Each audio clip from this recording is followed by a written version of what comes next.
have always purposed to have minimum of 2 videos per day. I know that in terms of vlogs, I'm a bit low, but I'm structuring things here and there before I focus on it. So thank you so much for tuning in, whether it's now or later on. Good afternoon, good evening, good morning. Now, guys, we are free to have different opinions about people. And when someone is in public, you like it or not, we will have variety of opinions about them, and that's why we come to reaction videos. You've seen so many people doing different reactions, some comedy, some do songs, and some are doing talks like us. So I don't see why you should have a different opinion then come to attack me. You create your own video to actually react towards me. At least you'll be helping people to know me. But when you come to my channel and you think you can banger me, I'll banger you back or pull your nose, okay? So welcome, my audience. I appreciate your presence. Maybe whether you have a different opinion or similar opinion or neutral, be free to watch. But the comments we drop, let's just be careful, because if you drop a comment to actually make me stop, you don't know why I started. So there is no way. You will drop even 100 comments. I'll appreciate for your comment because you are also contributing towards my growth, but they'll not stop me. Be aware of that, because I started my channel on my own with my own intentions and goals, and I am a personality that goes by a certain way.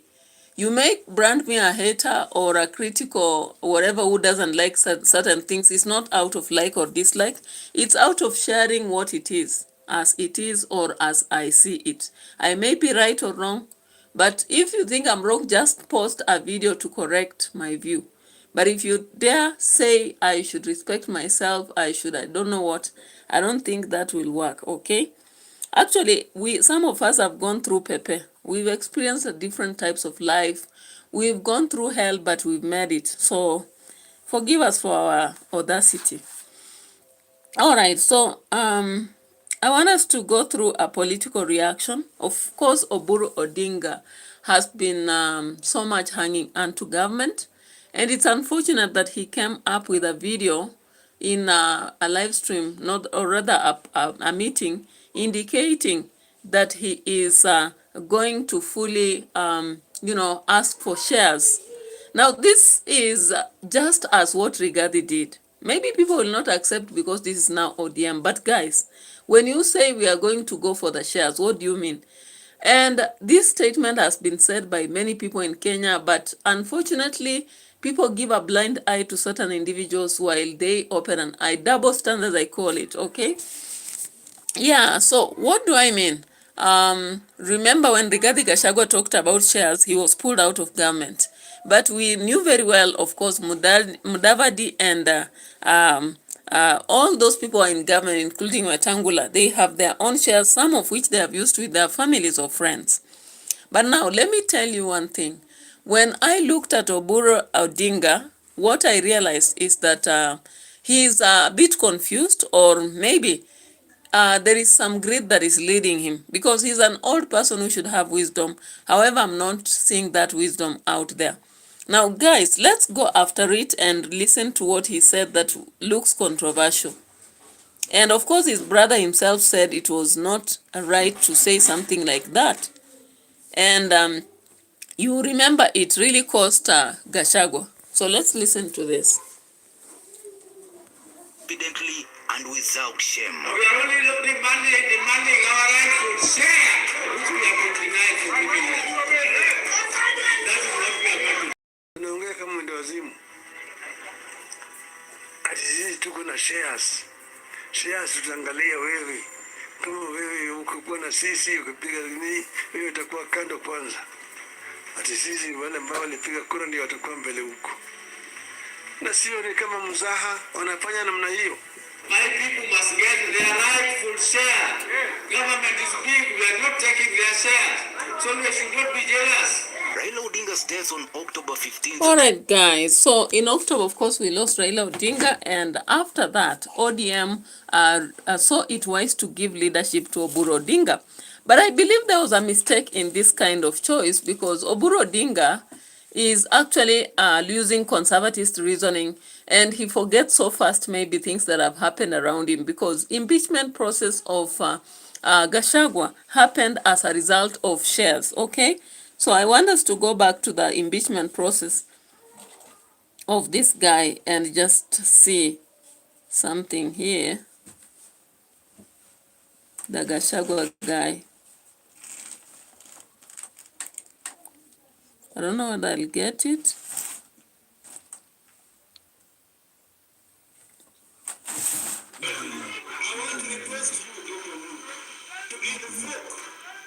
Nataka tu Managu chana na miti.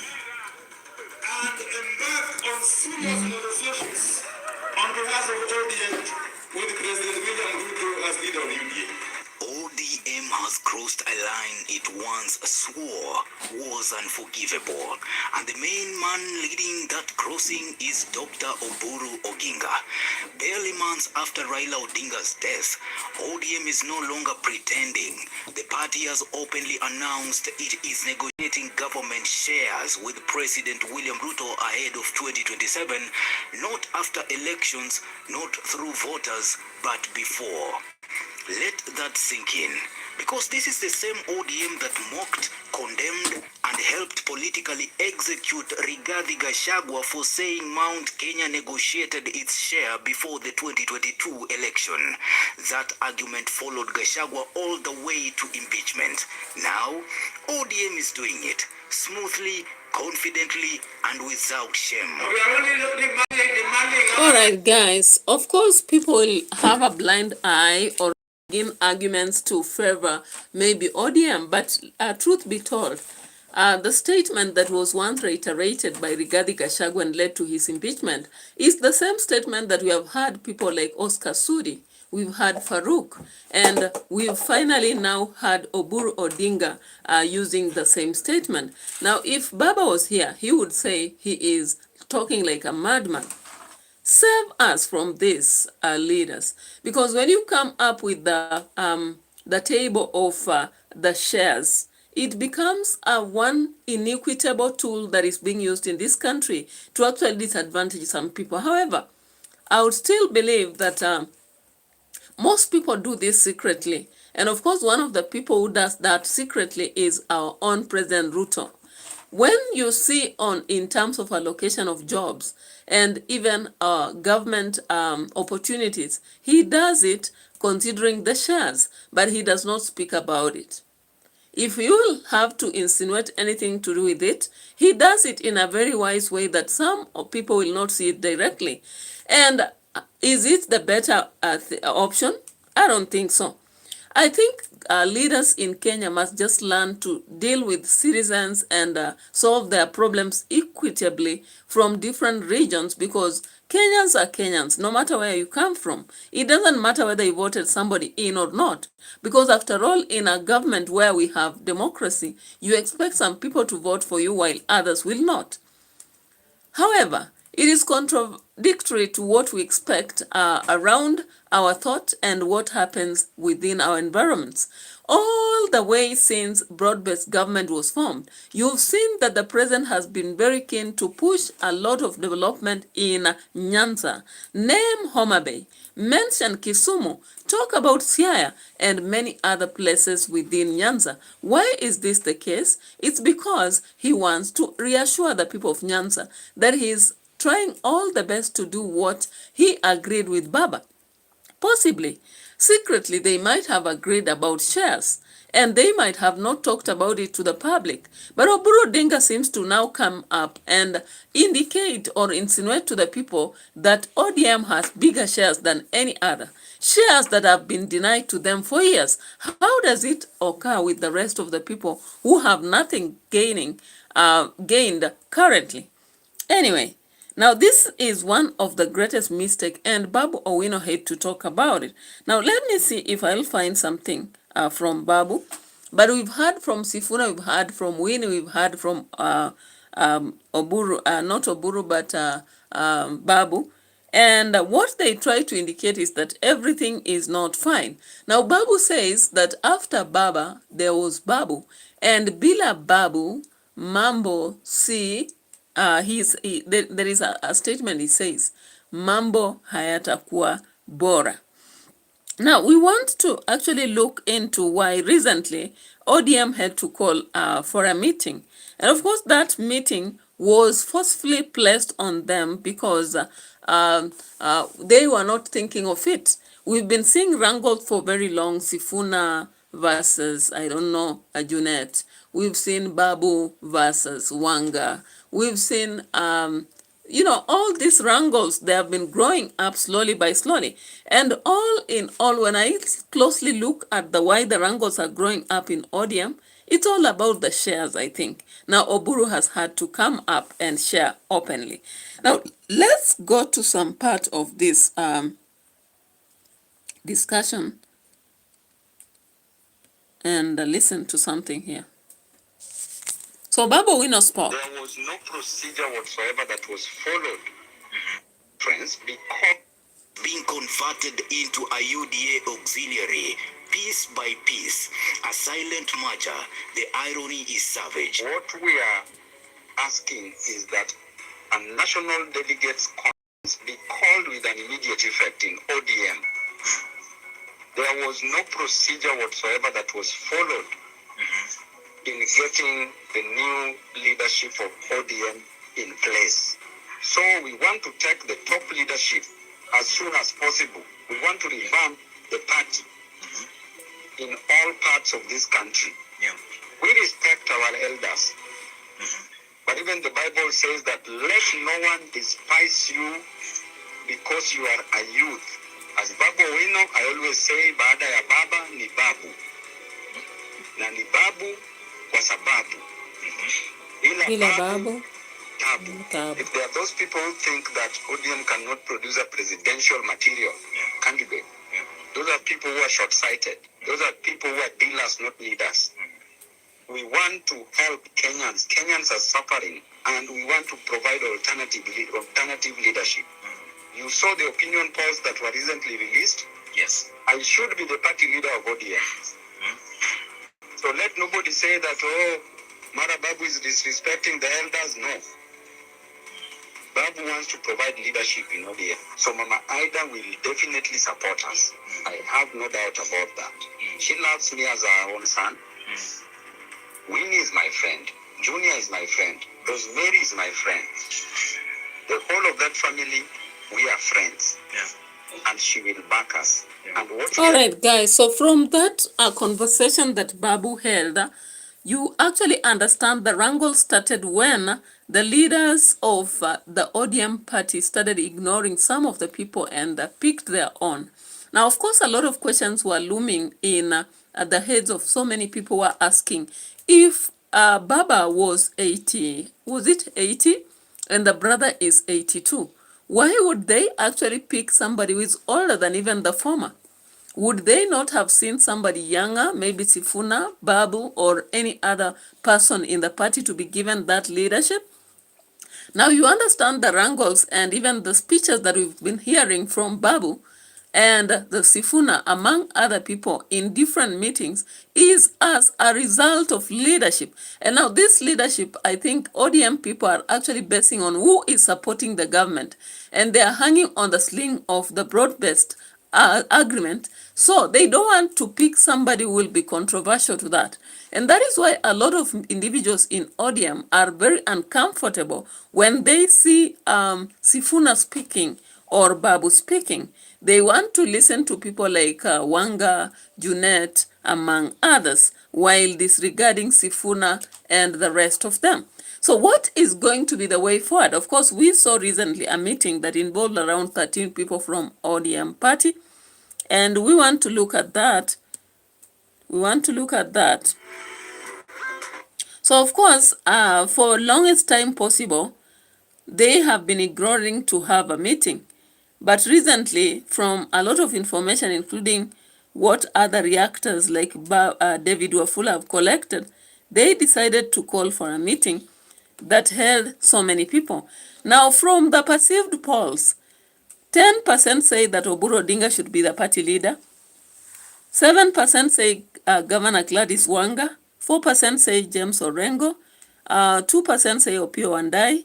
2% say Raymond Omolo. 1% say Ochilo Oyako. Winnie Odinga, 1%. 37% are not sure. Miguna, 1%. Professor Nyang Nyong, 1%. Honorable Mbadi, 1%. Babu, 33%. So these polls are what is actually making Babu say that he was supposed to be the party leader. However, they gave to the old Oburu Odinga, and things have never been clear in the party since then. And of course, we've seen some exchanges happening between Babu and Oburu, not actually physical, but away from the face-to-face arrangement. Now, we hope that everything will settle, but of course we can get the meeting when it was held and how they were sitting. Meanwhile, Nzioka has been kidnapped. Nzioka Muli has been kidnapped after a tweet. Now, what tweet is this? He tweeted about Haji. Now, we have to get to the details to understand what tweet led to the end of Nzioka Muli. Nzioka Muli actually dropped a tweet on his X account 2 days ago saying he directed the Westgate tourist attack. There, I said it. Maverick answered to this and said, I will tell you about it tomorrow. Of course, Maverick was supposed to communicate to Nzioka Muli. Now, so far, Nzioka Muli is missing. And we have seen a press conference from the opposition party standing out to address this matter. Let's listen at this. To release him. And he went ahead and released him. How about these parents and relatives who cannot reach the president? It is something that is so serious that we must shelve things. All right, so people have been thinking that abductions are over, but not yet. As long as we are still posting correct information about some politicians, sensitive information, people will still be abducted. So Nzioka Muli actually dropped a comment about Haji, and now he is missing. Would he actually have abducted through arrangements by Haji? Of course, possibility is high. Meanwhile, let's check on the Somali community after they had been so annoyed by Gashagua's statements over Watu Wasomee Kwao and much more. Of course, I was supposed to create a song on Watu Wasomee Kwao, Mimi Ndio Sifuna, Mimi Ndio Nilifaa Kuwa Kiongozi by Babu, among other songs. This can be very interesting sceneries. Let me finish this, and I hope I'll get time to do so on my other channel, Music Hills. Let's go after this Haji discussion. Not Haji discussion, but Gachagua Somali scandal, and see what happens. Let leaders from Northern Kenya not lecture us about affirmative action. He has been branded as a tribalist, vilified as a divider. But now, some are calling him the truth teller Kenya needed. Dear Northeastern youth, it is time to lose respect for your elders. Gachagua is not the problem, your elders is the problem. You see, for years, the national machinery has been a well-oiled weapon aimed squarely at one man, and that is Rigathi Gachagua. The former DP has worn the tribalist label like a badge of dishonor, branded an enemy of unity, a Kikuyu supremacist, the go-to scapegoat whenever the government needed a distraction. And President William Ruto hasn't exactly hidden his displeasure with the man. Mimi nataka niwaambie, brainless, bankrupt politicians who want to create barriers, who want to erect roadblocks. I want to tell them the reason why we have national schools is because we wanted to break down the barriers of colonialism and ethnicity. But in the last 3 days, the storyline has changed at breakneck speed, all thanks to his national school admission statement. Tulijenga mashule mazuri sana, mashule kubwa. Wazazi wetu, ancestors wetu wakatoa ardhi. Watu wetu wakajenga mashule ya national school. Hiyo mashule ni ya Wakenya wote. lakini kumekuwa na ubaguzi ya watoto wetu. Unapata mtoto amechagua kwenda Alliance High School ambaye kwao ni hapo Thogoto, amepata max 70, ananyimwa nafasi ya kwenda kwa hiyo shule.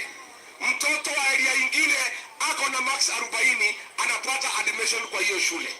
Mimi nasema watoto wote wa Kenya waangaliwe usawa, lakini pia watoto wa Mlima Kenya wasibaguliwe kuchukuliwa kwa mashule ya National School.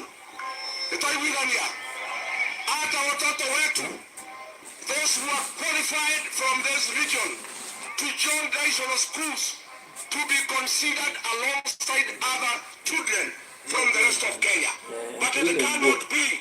Mtoto amepita na shule, ananyimwa nafasi ya kwenda shule iko karibu na yeye, inapewa mtu kutoka mbali. The backlash followed the usual script.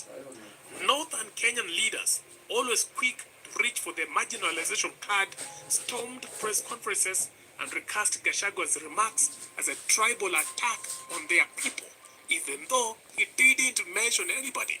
Taken Somaliphobia into a new alarming level. His attacks on Somali-owned businesses are born out of jealousy, envy, and hatred. They amount to ethnic profiling, misinformation, and deliberate attempts to divide. Alright guys, so it is very common practice when you put a state, you might not understand how it will affect the people. And if any politicians will actually pick it first and use it, it might destroy you. However, it is another thing when people begin listening and with the world of social media, begin to correct the community about the statements you gave. Now, it seems that Gachagua is going to be served by the same Somali people whom he talked about. And of course, if everybody listened without being biased and actually being irradical, they understand he was not attacking the community, but the crime and the aspect that most leaders are conducting, not just in Somali, that is northeastern, but even the rest of the places. Of course, it's high time that citizens begin to question what kind of schools they have in their setting and ask themselves whether they have a lesser god or a lesser leader. Is their leader brainless, as Ruto once said of Gachagua, or is it them who are brainless in terms of voting? Now, let's go to the current currents that are passing through northeastern and see. Because now the president picked regarding Gachagua's statements, it began to run or fly with them. Then we heard of a meeting at State House involving people from Northeastern. Will this actually stir emotions against Rigathi Gachagua, or are they going to correct the mistakes that most leaders have conducted in Northeastern? Now let's get after this. And we will not allow no politician, however desperate they may be, however bankrupt they may be, to erect new boundaries for our children. We want our children to learn in every institution that is available to them in Kenya. Especially our national schools must have access to all the children of Kenya equally. Then came the twist no one saw coming. Dear Northeastern youth, it is time to lose respect for your elders. Gachagua is not the problem, your elders is the problem. Your elders choose bad leaders every 5 years, and you have to live the consequences. So let's stop blaming Gachagua and the Kikuyus. Take responsibility, youths from Northeastern. Hold these elders accountable. Let them fear you. Let them feel the pressure. Lose the respect. Hakuna haja ya kuheshimu mzee ambaye anakula pesa ya mtoto yako. Instead of applause for their loud defense, several northern leaders walked straight into a revolt at home. Online platforms filled with anger from residents of Garissa, Wajir, Mandera, and Marsabit.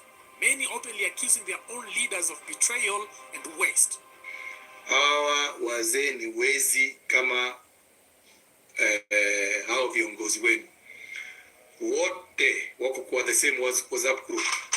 Mzee ni mwizi, When you have the perfect response in your head, but your fingers just can't keep up. We've all been there. Typing, deleting. Na wanasiasa ni wezi.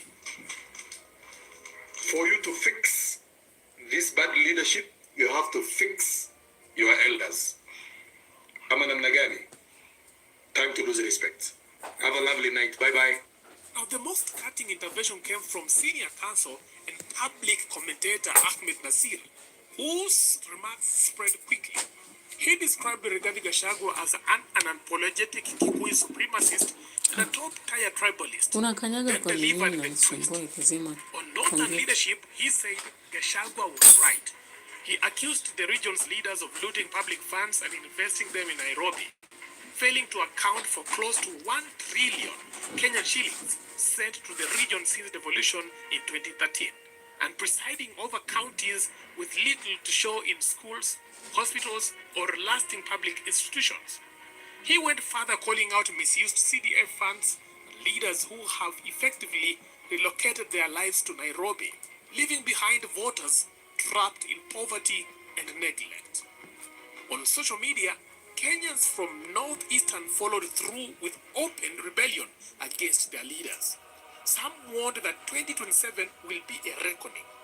The marginalization card, they argued, has been overused to mask years of poor governance and personal enrichment.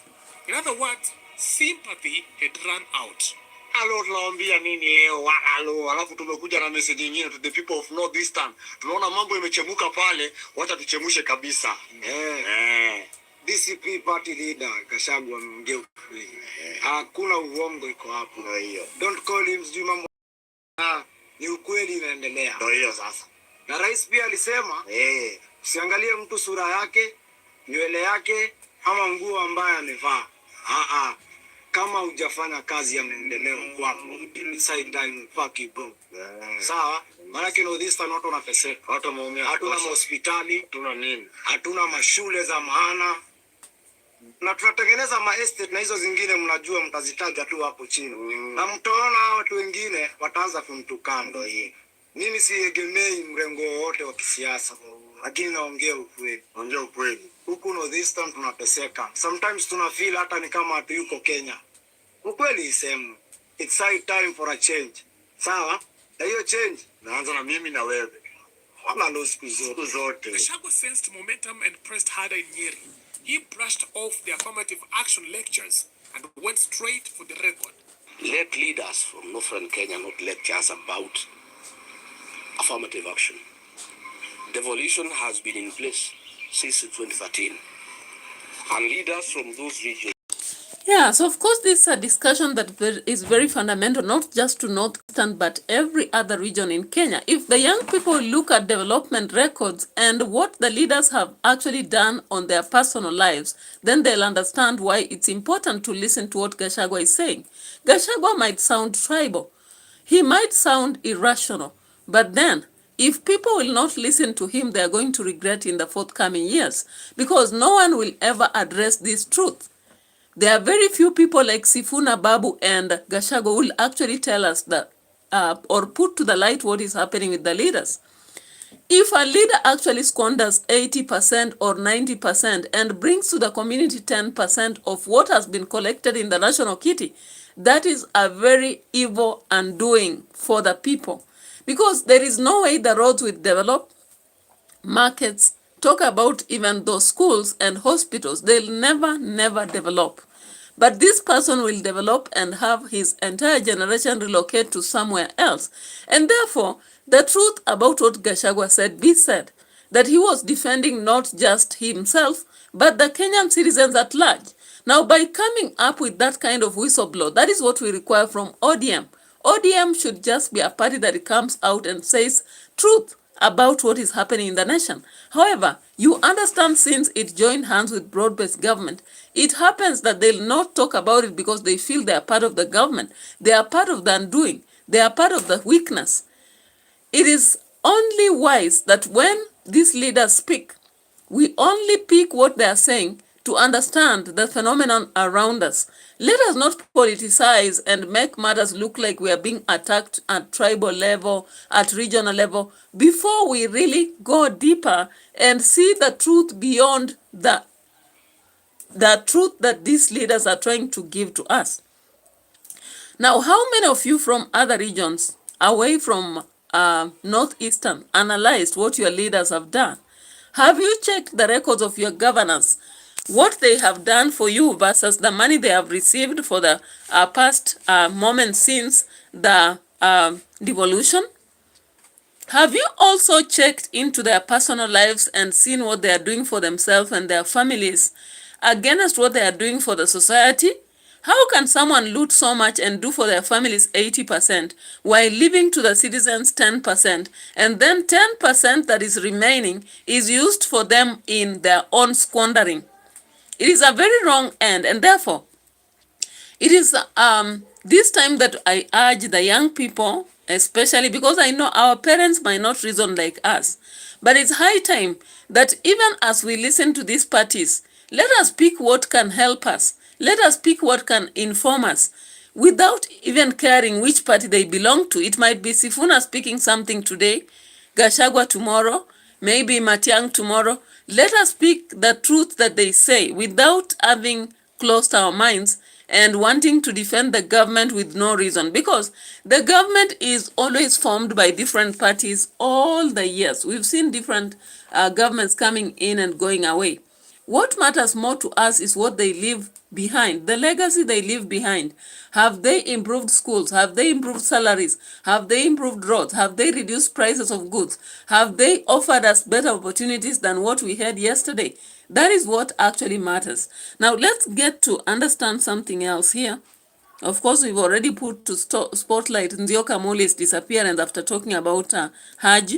We've also talked about Somali people and how they have understood that they are being only used by the government to actually move the votes. But the reality is something different. Of course, today again, Gachagua was at Kathiani Machakos, and that is why WAVINYA NDETI got a moment to speak. Now let's get to see this. Of course, there was a funeral happening right there. My work is easy because I use ClickUp. Here's how I get perfect notes from every meeting. I click this toggle to send my AI note. Thank you for always being with there in good times and in bad times. Kanisa nitwahadhukia. Kanisa haituachi peke yetu. Kila mtu amesimama hapa akasema tunataka maombi. Ndiyo, tunataka maombi.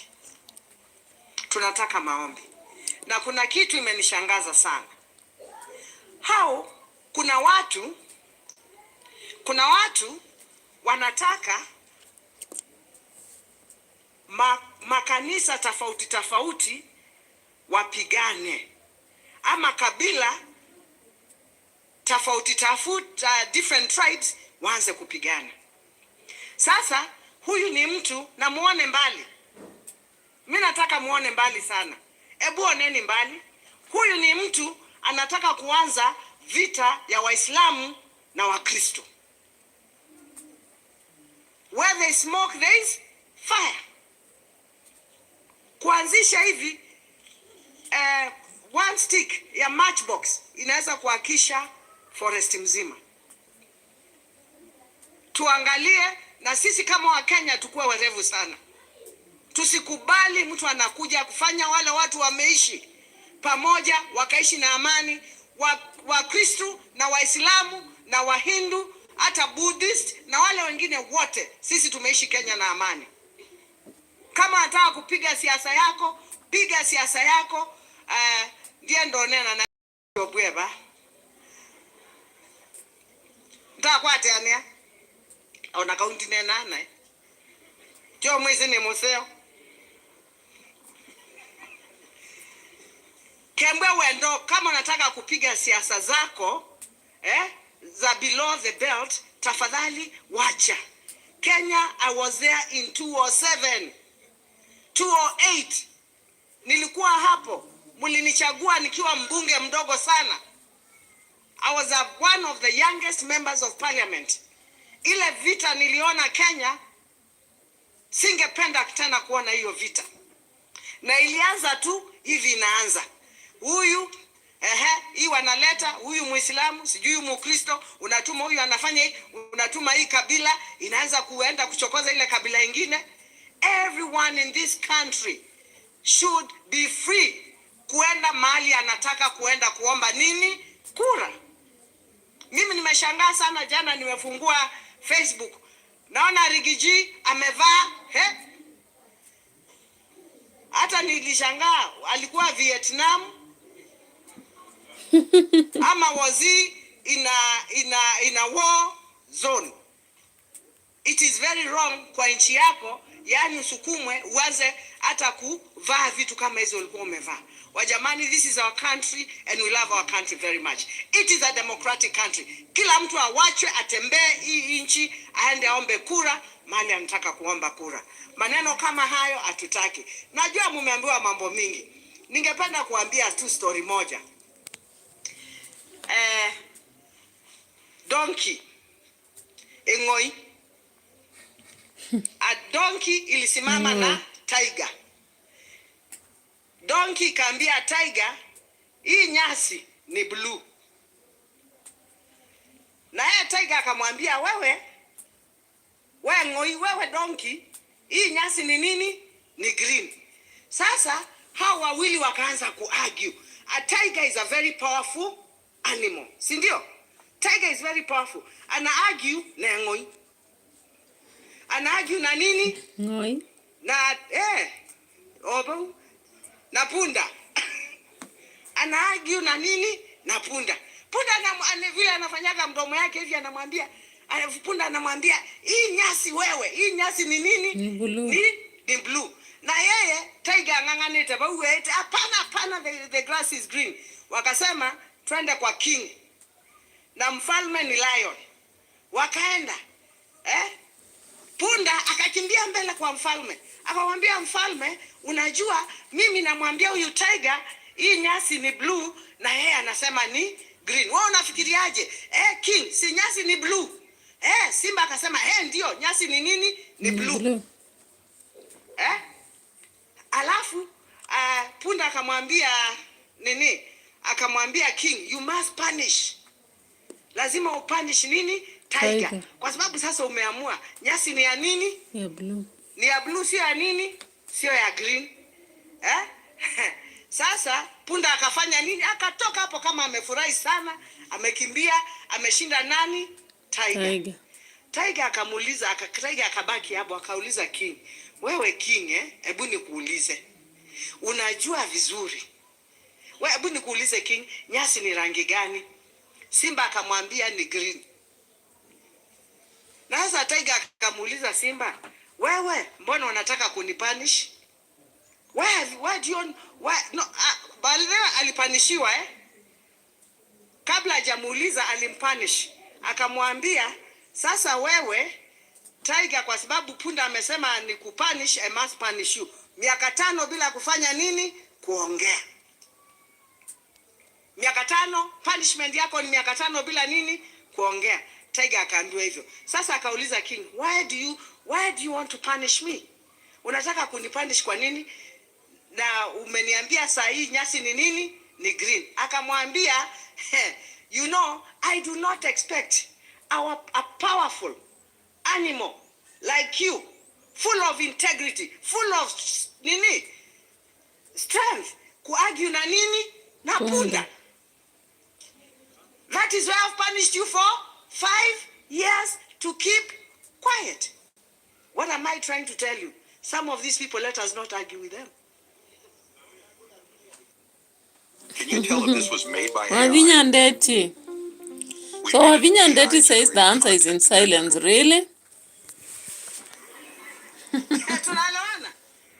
We know where we want to go.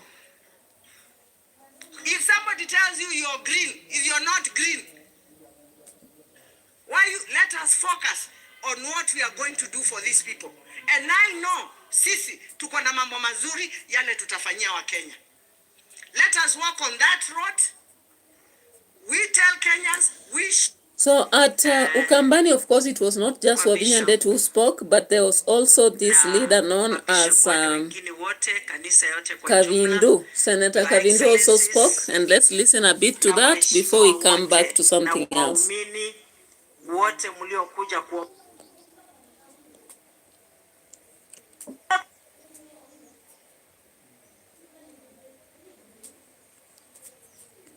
Wakitukanana, amesikia mamake na babake wakitukanana, na kwa sababu wewe kama baba wa taifa ambaye sasa wewe ndio unasimamia, unatufunza matusi, na tunataka kukuambia hapa Ukambani na Rikiji na viongozi wale wengine wote, hakuna mjinga, na sisi kama watoto umetufunza matusi, na tunataka kukuambia kama hao ni wajinga, wewe ndio mjinga ule mkubwa.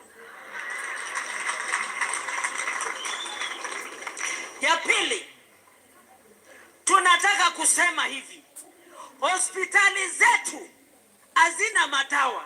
Sasa hivi, Your Excellencies, niko na mtoto wa 14 years amefungwa jela Kenyatta na ni mauti, amekufa.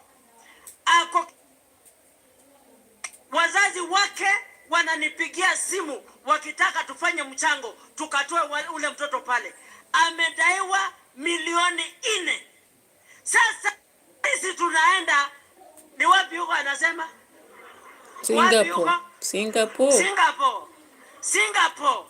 Singapore inaendwa na mtoto wa 14 years, mtoto maiti Kenyatta hospital. Your Excellencies, tusaidieni tutoe huyu mtoto tukazike. Kwanza hiyo ndio ile kazi kubwa unastahili kufanya wewe kama kiongozi wa taifa hili, pamoja na waziri wa health. Duale, muangalie, maana hii SHA haifanyi kazi, na tukisema SHA haifanyi kazi, mnasema inafanya kazi. Haifanyi kazi SHA, ama inafanya jamani? All right, so that was Senator Kavindu speaking alongside Gachagua and Kalonzo Musyoka. Now, watu tubebe emotions kwa mudomo. Politics is a very difficult game, and if you are going to take those emotions at a personal level, wewe kama professional, elite person informed about what is happening, you understand very well the politics of this nation. Hata wale wanapingana si wakabila, ndio wakabila wa kwanza. Wakienda kwa ofisi wanaongea lugha yao, wakienda kutetea watu wanatetea watu wa area yao, wakiongea kuhusu maendeleo wanaongea kuhusu maendeleo kwao. So every time they try to actually brainwash us and tell us that so and so is tribal, it's only because they are avoiding the reality. Somebody else recently was talking about localization and tribalism, which is the best. I think you can answer for me that question. For me, there is nothing that is good in both. But if they want tribalism, then they would rather begin by localizing people, make us work in our areas, make us also focus on developing our areas. Then tribalism will not be a problem. But as far as we are concerned, sometimes favors go to some people who are in government while others are left out. And that's the reality, you like it or not. Anyway, so at Katiani Machakos, we had a lot of talk. And I would wish just to bring Gachagua. I don't know what he said. I've not had time to check, but I want us to check on that, then we finish our video. Because I should go to the next channel and do a short video. For that channel, I'm just doing short videos. It is something we all support. Remember, Uhuru Kenyatta had kazi mitaani na vitu kama hivi. Lakini musije mukababaishwa na mambo kama hayo. The country has rejected William Ruto. Hii ni ukweli. And I must mention here, sasa ameanza hata kuthreaten business people. Wale watu ambao wanataka kusaidia chama, kusaidia wale wengine, right? Mtu anapigiwa simu na polisi, anaambiwa tunaona ulienda kwa Kalonzo nyumbani, ulienda kufanya nini? That is how desperate they have become. Because I've also the freedom to receive my visitor. Ama sivyo? Yani mtu akionekana amepigia Kalonzo simu, now Cyber Crimes Act hiyo. Hey, simu Kalonzo lona na simu ne nani nini? Ona matata chao. William Ruto no enukie. Sema one time. Wangapi wanasema one term? Asante. So, my friends here are going to talk to you. Nondo tuyo musi. Ikanama mutavi. Mwekedo na we are saying, we had agreed mtu anaitwa Marjan. My colleague Eugene was a member of NADICO. And he was so clever, alikataa kuweka saini. Hakuweka saini. Nikajaribu kumshawishi, sijui alienda Rwanda, sijui wapi. Aliona hii shida itakuja. We agreed that the CEO of IBC, anaitwa Marjan, when there was no commission, he moved with a lot of speed, akaleta watu mnaitwa Smartmatic, akarenew contract yao, wale watu waliibia Raila kura. Wakasaini kila kitu, makamishna wakija, ile tume mpya hawajui, wakapata kwamba he has already renewed those. Na hii chama ya kina Kavaloko inatoanga wajumbe kutoka wapi? Mimi nauliza huko Machakos Town, hii Kasongo anapata wabunge kutoka wapi? Na huyu ndio kiongozi wenu. Huyu kiongozi ataenda wapi bila askari? Na mimi nataka nikiwa hapa Kadhiani, si hapa ndio kwa General Mulingi. Yule alisaidia Jomo Kenyatta. Nyinyi ni wangwana. Nyinyi mnajua mambo ya askari kwa sababu ya Mulingi. Kama kuna constituency imepatia Stephen Kalonzo Musyoka askari, huyu mheshimiwa Mbui ni watu ya Kadhiani. This is a very dependable general. Huyu akiweko Kalonzo analala mpaka anaota. Akijua ako sawa. Mtashikilia Mbui? Mimi naomba watu ya Kadhiani mshikilie huyu mtoto. Kama mnataka kusaidia Kalonzo na mjisaidie, mtamshikilie. This is a good foot soldier ya Kalonzo. Si ndio? Mimi naomba nyinyi tutembee pamoja. Sisi tumeketi na Kalonzo na Wamalwa na Tembea Matiang'i na kila mtu. Na tutasikizana tutoe mtu mmoja. Lakini nyinyi huyu Kalonzo wenu kama anatukanwa hapa Ukambani na kina Kawaya na wengine na mumenyamaza, heshima atatoa wapi kwingine? Si lazima mfalme aheshimike nyumbani? Kama watoto wanazunguka huko wamepewa pesa na Kasongo wanamtukana, na nyinyi mnakosa kumulinda. Lakini hapa Mumbuni North mlifanya ungwana. At least mlionesha mnaheshimu kiongozi wenu. Mimi niulize tu, hii safari ni mrefu na tutatoboa. Huyu Kasongo mimi ndio dawa yake. Na tunajuana na yeye vizuri. Waswahili wanajuana na nini? Mimi ndio nilimsaidia akakuwa rais wa Jamhuri ya Kenya. Nilienda pale mlima nikasanya 3.8 million votes. Nikampatia kiti ya rais. Kufika pale akakuwa mjeuri. Akanisaliti, akasaliti jamii ya mlima, akatugeuka, akatupiga, akaanza kutuita wakabila.